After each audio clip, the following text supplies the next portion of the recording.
Some people say it's hard to believe that the moon landings were faked.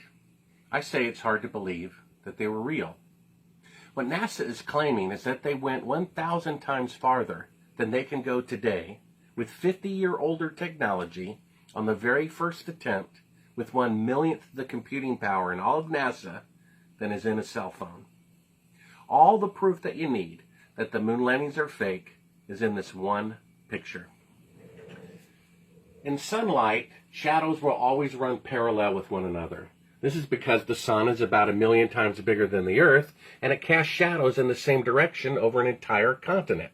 So you'll see in sunlight, shadows always run parallel and never intersect. Here's a picture which the federal government claims was taken on the moon. The astronaut shadow runs at 12 o'clock, and this rock, only about 5 feet away, the shadow runs at 9 o'clock. This is a 90-degree difference from objects 5 feet apart from one another. This proves that this was taken on Earth with an electrical light inside of a television studio.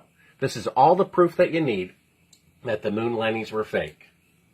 If Toyota said that they made a car 50 years ago that could go 50,000 miles on a gallon of gasoline, and yet today their best car could only go 50 miles per gallon, or 1,000th the distance, wouldn't the fraud of the previous claim be obvious?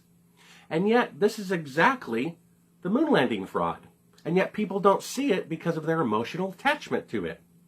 They're claiming they went 1,000 times farther 50 years ago than they can go today with 50-year-older technology. That doesn't make any sense.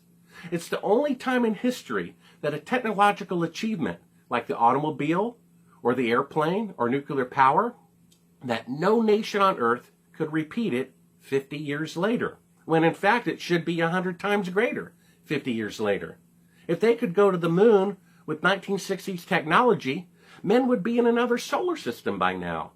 Men would have walked on Mars 10 years later, 40 years ago, which never happened.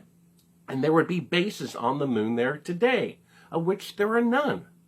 It's the only time in the history of the world that technology that cost $175 billion was deliberately destroyed afterwards.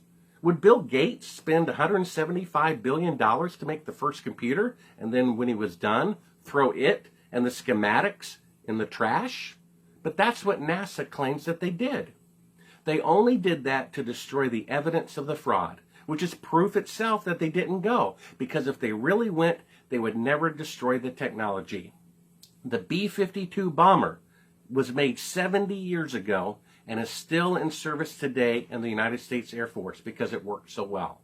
Now they want to return to the moon, and they're having to recreate all that equipment from scratch because they deliberately destroyed it in order to hide the evidence of the fraud. I say it's harder to believe that the moon landings are real than to believe that they were fake. And this one picture proves that it was taken inside of a television studio on Earth.